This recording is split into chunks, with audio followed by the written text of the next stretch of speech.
You know, this is a very unique place. As I was sitting there worshiping, I was thinking, I wonder if anyone's going to recognize the clothes that I'm wearing because I got them at the boutique. So anyway, on Monday we talked about, as Debbie said, about Peter and Jesus walking with him, and we talked about the healing his brain. Remember we used, for those of you here, we used the illustration of the brain, right? And when trauma occurs, our brain kind of goes offline, right? And so that makes it hard to be able to think and to be able to connect. So what Jesus did with Peter is he helped Peter's brain to reconnect so that he had a whole brain. He did not have that, what we call like a flipped lid of the brain. So what can we do to help others as we are walking alongside on this campus, in churches, in our communities? What can we do to help others who have experienced something difficult? You can call it trauma, or it might be something, you might not call it trauma, but something difficult can flip that lid on our brain. So how do we help them to heal that? All right. I am going to, first of all, okay, one of the things that I do, actually pretty much what I do, is trauma healing, all right? And so I'm going to take kind of what I talk about today. It's going to be out of the trauma healing material. So just to let you know that that's where a lot of this is coming from. But so we're going to talk about how our brains heal. What is one way that our brain can heal from trauma? And one of the ways that our brains heal is by talking about it, right? So we can connect with God or connect with others on a level where if we are talking with people and sharing our experiences, sharing our hurts, sharing our frustrations, that can help our brain to reconnect. It can help our brain to heal. When we talk with someone who listens, it can help us to gain like an honest understanding of ourselves and what's actually really happening. We can express our feelings about what's happened, helps us to accept what's happened. And we can feel heard, and we know that we're not alone. So one of the things that's really super important in our brain is we're created to be relational. So we need to know that we are not alone, that we are walking with a God who loves us, but that others are walking with us in this journey of life that we have. All right, so I'm going to read the scripture, Luke 24, starting in verse 13. And this takes place after the resurrection, the day of the resurrection. So I know I'm a few days early, but we can still celebrate Jesus' resurrection before it happens. This is the road to Emmaus story. That same day, this is after Jesus had risen from the dead, two of Jesus' followers were walking to the village of Emmaus, 7 miles from Jerusalem. As they walked along, they were talking about everything that had happened. I'm going to stop right there.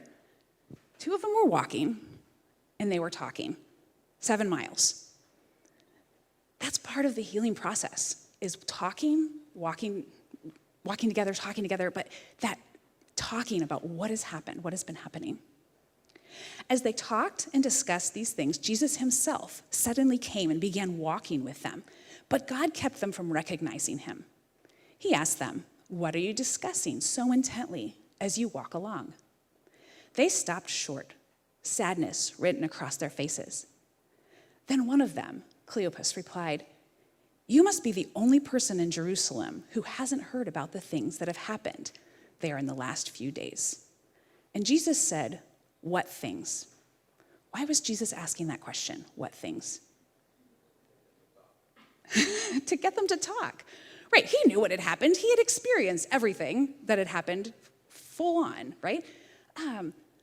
But he wanted them to listen. He wanted to listen to them. He wanted to listen to their story and hear what they had to say. Just like he wants to listen to us and he wants to listen to our story. And we need to do that for each other. It's really important. So Jesus said, what things? The things that happened to Jesus, the man of Nazareth, they said. He was a prophet who did powerful miracles and he was a mighty teacher in the eyes of God and all the people. But our leading priests and other religious leaders handed him over to be condemned to death, and they crucified him. We had hoped he was the Messiah who had come to rescue Israel. This all happened 3 days ago. Then some women from our group of his followers were at the tomb early this morning, and they came back with an amazing report. They said the body was missing, and they had seen angels who told them Jesus is alive. Some of our men ran out to see, and sure enough, his body was gone, just as the women had said. Then Jesus said to them, first I'm going to stop there. So they're telling this story, right, of all that happened. They're expressing themselves, they're sharing this. And, but they're not yet believing that what they're sharing, they're not really yet believing like what they're sharing. Like they don't know, they don't quite understand yet what has happened. You foolish people, you find it so hard to believe, this is Jesus talking, that the prophets wrote in the scriptures, what the prophets wrote in the scriptures. Wasn't it clearly predicted that the Messiah would have to suffer all these things before entering his glory? Then Jesus took them through the writings of Moses and all the prophets, explaining from the scriptures the things concerning himself. By this time, they were nearing Emmaus and the end of the journey. Jesus acted as if he were going on, but they begged him, "Stay the night with us, since it is getting late." So he went home with them. As they sat down, he took the bread and blessed it. Then he broke it and gave it to them. Suddenly their eyes were opened, and they recognized him. And at that moment, he disappeared. They said to each other, "Didn't our hearts burn within us as he talked with us on the road and explained the scriptures to us?" And within the hour, they were on their way back to Jerusalem. There, they found the 11 disciples and the others who had gathered with them, who said, "The Lord has really risen. He appeared to Peter." Then the two from Emmaus told their story of how Jesus had appeared to them as they were walking along the road and how they had recognized him as he was breaking the bread. So just as Jesus listened to them, he wants to listen to us. Or he wants to listen to us, and we need to listen to others. But so what I'm wondering is, what is a good listener? What kind of person would you feel comfortable listening to? And this is participatory. So what I want you to do, actually, is I want you to get into some groups. And so one of the things that I think is really important in the family of God is multi-generational community. So learning from those that are older, from those that are like, so I want you to get into groups of maybe 3 or 4 or 5, something like that, but I want it to be multi-generational groups. So if you take maybe 5 minutes and find somebody who is not of your generation, and I want you to discuss what kind of person is a safe person to listen to.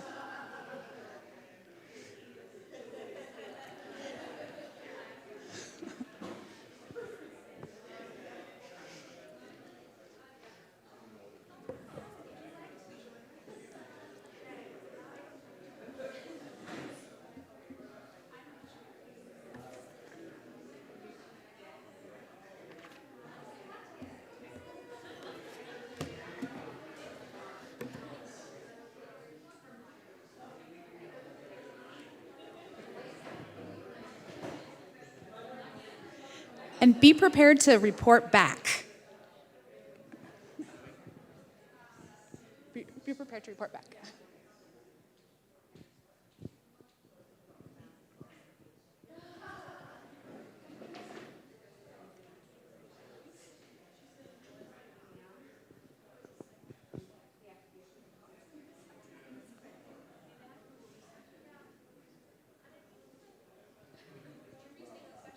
Yeah, okay. I've been asked to restate the question.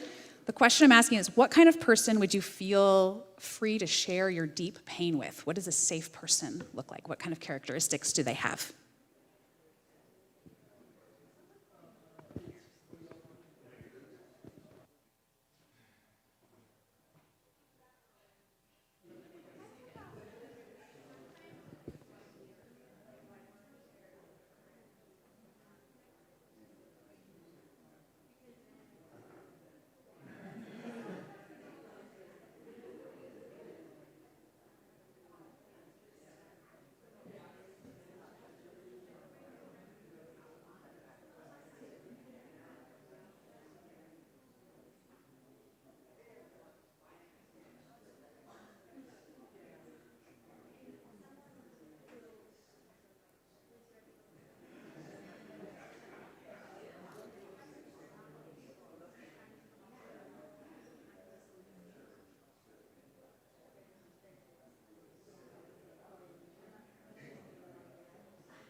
I'm gonna give you like 2 more minutes.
Okay, if you can kind of wrap up your conversations.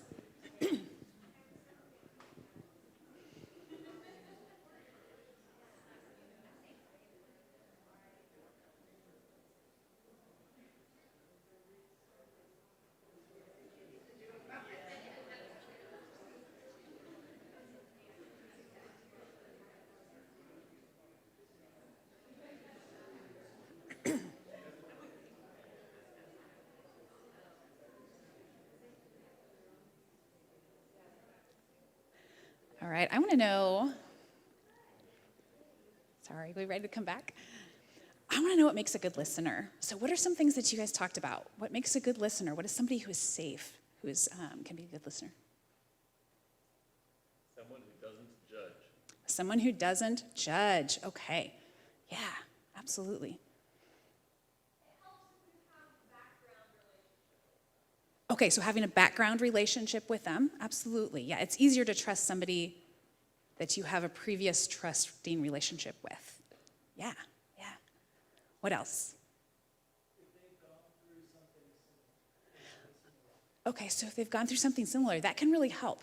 Yeah, it can, because they understand what it's like. They've experienced that. God has brought them through that, and then they can help others to walk through that road, that process, that road. So that our group said, but if they have, they don't hijack the conversation and say, oh, I went through something just like that, and they tell you at length about their experience, because then it's on the listener instead of... I love that. They don't hijack the conversation. Yeah, yeah, so they actually listen to the person and hear them out, as opposed to saying, well, I have like story toppers, right? Mine's worse, or here's in my situation.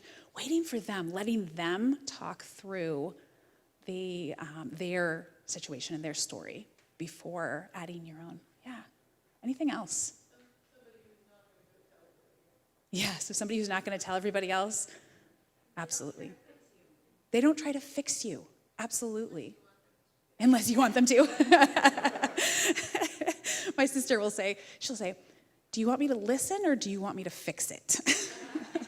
so, yeah, that's right. They just really need that. A lot of people just to talk it out, to be able to express themselves without being told how to make it better.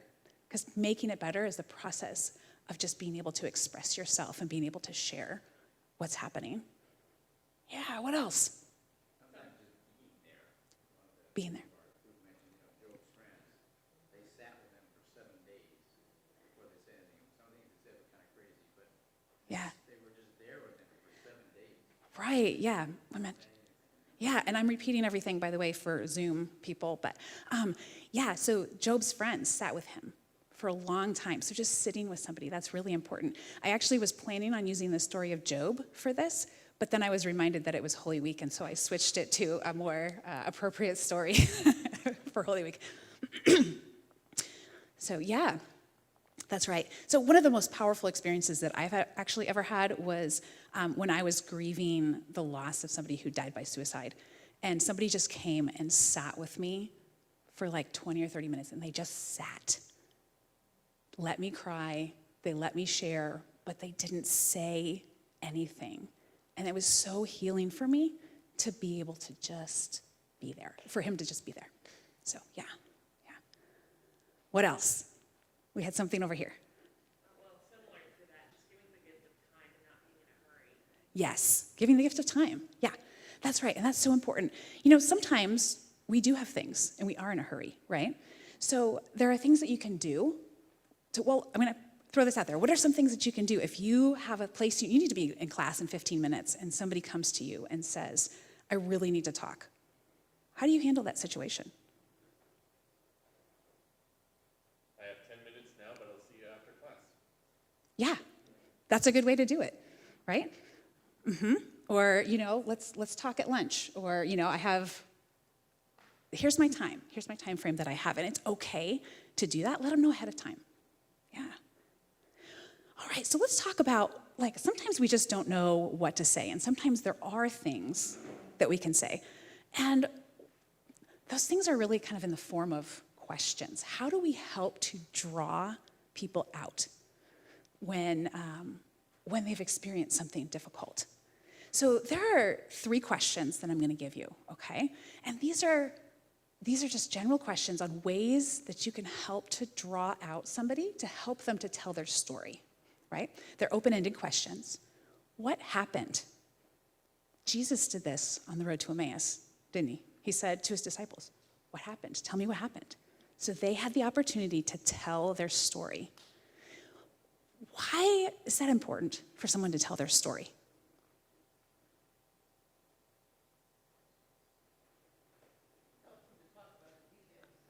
Helps them to talk about the details?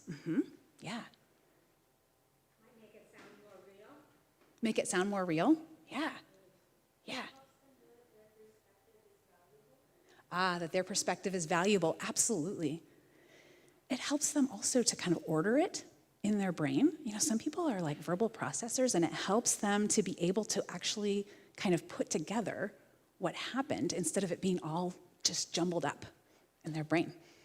Yeah. Another question you can ask is, how did you feel? Why would we ask that question?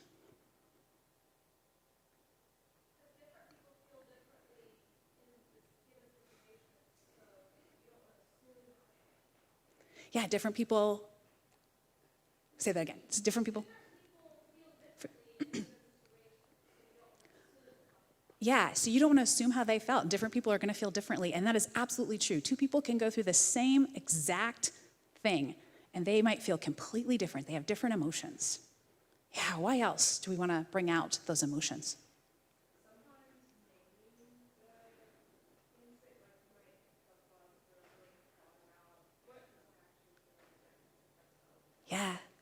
Yeah, naming those emotions can really help us to then understand what we're feeling and process it. If we're feeling anger, sometimes that anger just gets all built up within us.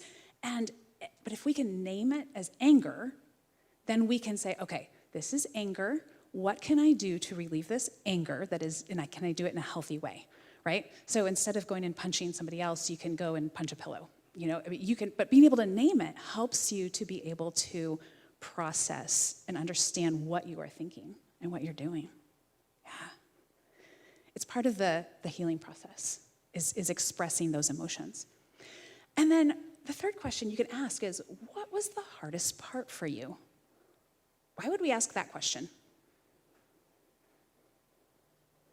They may not have realized what the hardest thing was, and it can help them process it. Yeah, they might not have realized what the hardest part was, and it can help them process through it. Yeah. What their hardest part might not be the same as what you think their hardest part would be. So 2 people might have 2 very different hardest parts, even though they've gone through the same thing. The other thing about the hardest part is you can ask them one day, what was the hardest part? And they can tell you. The next day, it might be something completely different. So the hardest part of a difficult situation can change. So this is a valid question that you can ask. So what is the hardest part now? What is hard for you today about this? Right? Okay. So those are just some ways that you can help to draw out people as they're talking. It kind of makes you a safe person to ask these open-ended questions and to listen to them as they talk through their answers. Let's talk about when is it that somebody needs more help than what you can give them? What are your thoughts on that? And this might vary from person to person. Yeah, how do we know if somebody needs more help than what you can personally give them? So you can listen to their story, but how do you know if they need to go see a counselor, or they need to go to a medical professional or something like that because of what they've done? Sorry.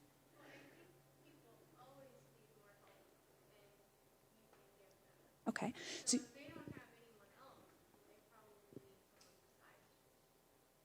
okay, so she said that people always need more help than you can give them. If they don't have anybody else and they just have you, then they need more than that.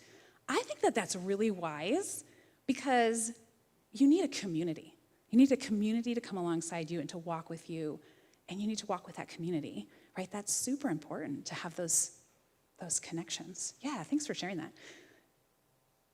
There was back here.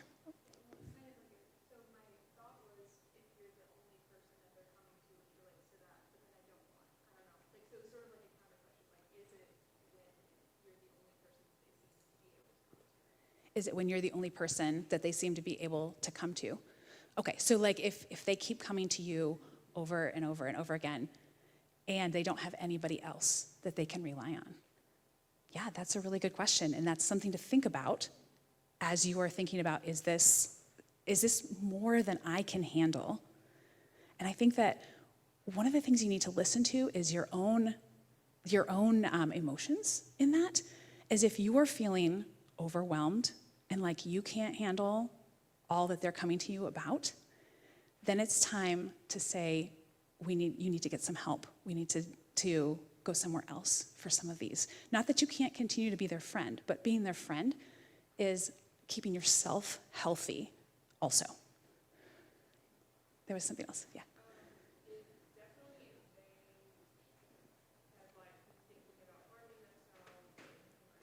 Yeah.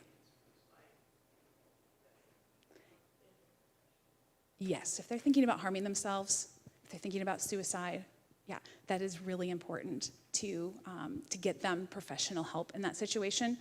And you can be a friend to them through it, but you can't be responsible for them through it. You need to be able to turn that over to somebody who can help them that's a professional.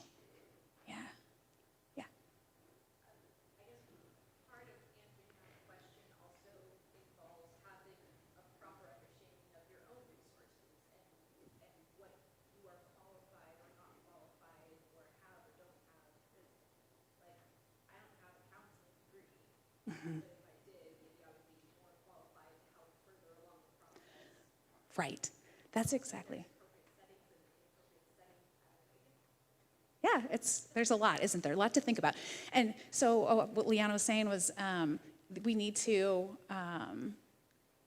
think about who we are, what kind of training we have, and how much we can actually help this person, and what the setting is. Sometimes it's an appropriate setting to sit and say, tell me your story, and other times it would be a really awkward place to do it, right? So just understanding and realizing that God has put you in their life as someone who can help them, but sometimes that helping them means helping them to find the help that they need, right? Also, I feel like every individual has varying capacities at different seasons. And so even if you are qualified, what is your current capacity? Yes, what is your current capacity? Absolutely. So if you're becoming overwhelmed by their problems, then that's a sign that they need to get help outside of what you can do for them. Yeah.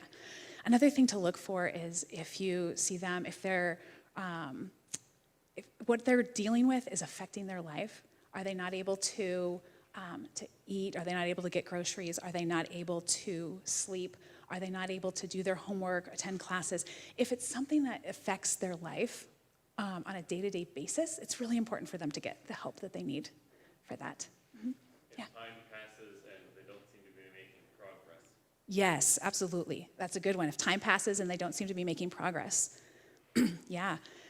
And also, if people are thinking that things are happening that are not real, if they're hallucinating, or if they're thinking that they're hearing voices or seeing things, then that would be another time also to get help. So, yeah. All right. So I'm just going to close this out now, and just with Jesus was our prime example of a listener, right? And he listens to us and he loves us, and we can walk alongside other people. But there are times when, as a friend, it's best to be able to help them to find somebody else to walk alongside also.